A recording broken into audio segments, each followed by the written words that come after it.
अगर आप भी योगा में बिल्कुल नए हैं और समझ नहीं आ रहा है कि शुरुआत कहाँ से करें, तो ये वीडियो स्पेशली आपके लिए है। आज हम कुछ बेसिक योगा पोजेस और सही ब्रीदिंग सीखेंगे। किसी भी पोज में आपको अपने शरीर के साथ कोई ज़बरदस्ती नहीं करनी है, जितना कंफर्टेबल लगे उतना ही करना है।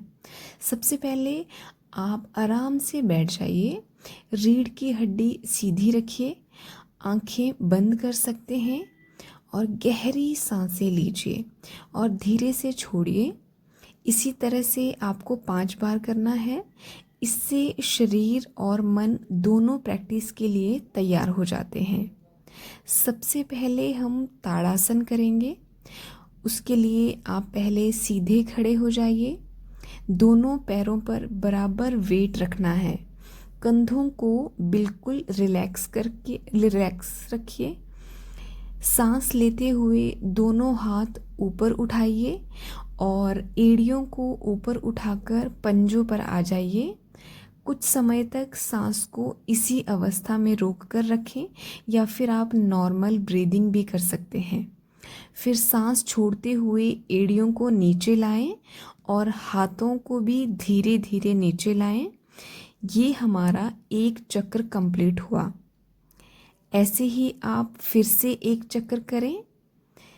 धीरे धीरे पहले हाथों को ऊपर ले जाएं सांस लेते हुए और फिर धीरे से अपने पंजे पर आ जाएं और अपनी सांसों को कुछ सेकंड के लिए इसी पोजीशन में रोक कर रखें या फिर नॉर्मल ब्रीदिंग करें।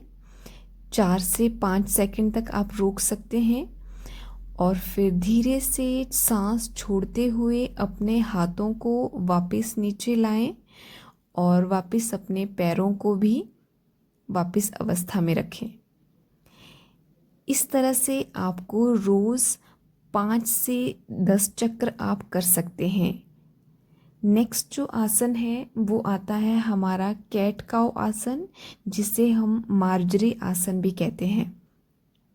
इसके लिए आपको सबसे पहले वज्रासन में बैठना है और फिर आप टेबल पोजीशन में आ जाइए। धीरे धीरे सांस लेते हुए कमर को हल्का हल्का नीचे ले जाते हुए और अपनी चेस्ट को ऊपर की तरफ खोलें और सिर को ऊपर की तरफ पीछे की तरफ झुकाना है। इस पोजीशन में 3 से 4 सेकंड तक रुकना है और आप इस पोजीशन में सांस को होल्ड कर सकते हैं या फिर नॉर्मल ब्रीदिंग कर सकते हैं। फिर सांस छोड़ते हुए पीठ को गोल करके ऊपर की तरह स्ट्रेच करना है और ठोड़ी को छाती से लगाने का प्रयास करना है। इसे रोज़ 8 से 10 बार करना है। ये आसन आपकी नेक, शोल्डर, रीढ़ की हड्डी को फ्लेक्सिबल बनाता है। कमर दर्द के लिए ये आसन सबसे बेस्ट है। फीमेल को ये आसन ज़रूर करना चाहिए। नेक्स्ट आसन है भुजंगासना। इसके लिए आपको पेट के बल लेट जाना है। अपने हाथों को कंधों के सामने रखें। सांस लेते हुए धीरे से चेस्ट को ऊपर उठाइए। जितना कंफर्टेबल हो उतना ही ऊपर उठाना है। फिर धीरे धीरे इस अवस्था में सांस को 4 से 5 सेकंड के लिए होल्ड करना है।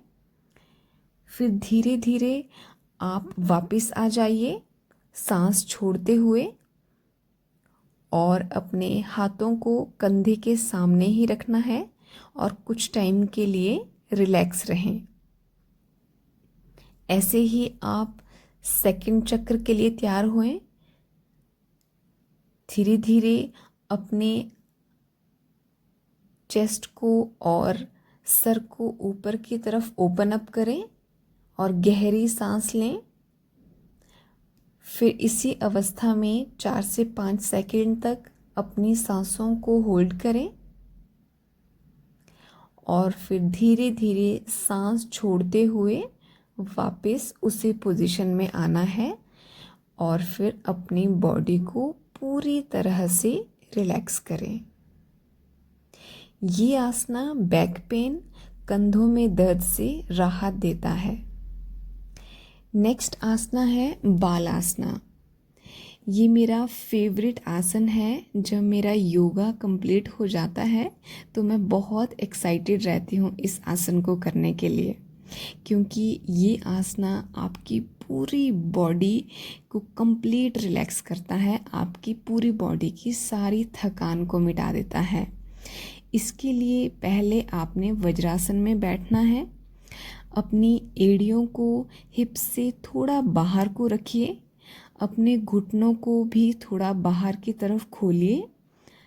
धीरे धीरे अपने हाथों को आगे ले जाते हुए सिर को ज़मीन से लगाइए।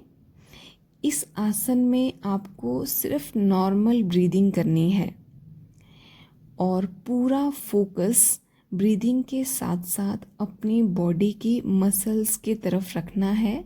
आप अपनी बॉडी की मसल्स को फील करें, उनमें क्या क्या मूवमेंट हो रही है और पूरी बॉडी को ब्रीदिंग के साथ रिलैक्स करें।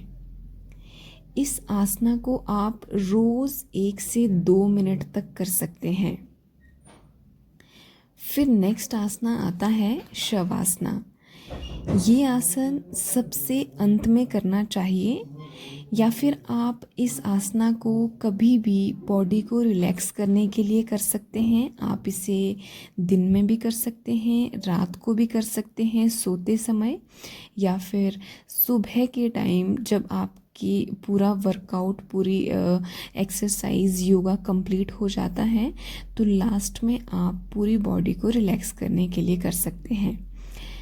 इसके लिए पीठ के बल लेट जाना है, हाथ और पैर बिल्कुल ढीले छोड़ दीजिए, आंखें बंद रखनी हैं।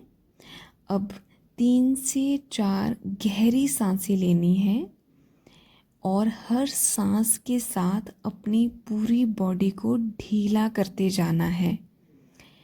अब आप नॉर्मल ब्रीदिंग करते रहिए और शरीर बिल्कुल ढीला रखें, लेकिन बॉडी के प्रति अवेयर रहना है और पूरी बॉडी को रिलैक्स होने दीजिए। ध्यान रहे आपको सोना नहीं है। आप आराम से शवासन में लेटे रहें, इससे आपकी पूरी बॉडी रिलैक्स हो जाएगी, आपकी सारी थकान मिट जाएगी। तो आज की प्रैक्टिस यहीं ख़त्म होती है। अगर आप बिगनर हैं तो इस रूटीन को अगले 7 डेज़ तक रोज़ प्रैक्टिस कीजिए, आपको काफ़ी ज़्यादा फ़र्क नज़र आएगा। अगर वीडियो पसंद आया है तो कमेंट करें, लाइक करें और चैनल को सब्सक्राइब करें। मिलते हैं नेक्स्ट वीडियो में, तब तक के लिए अपना ख्याल रखें।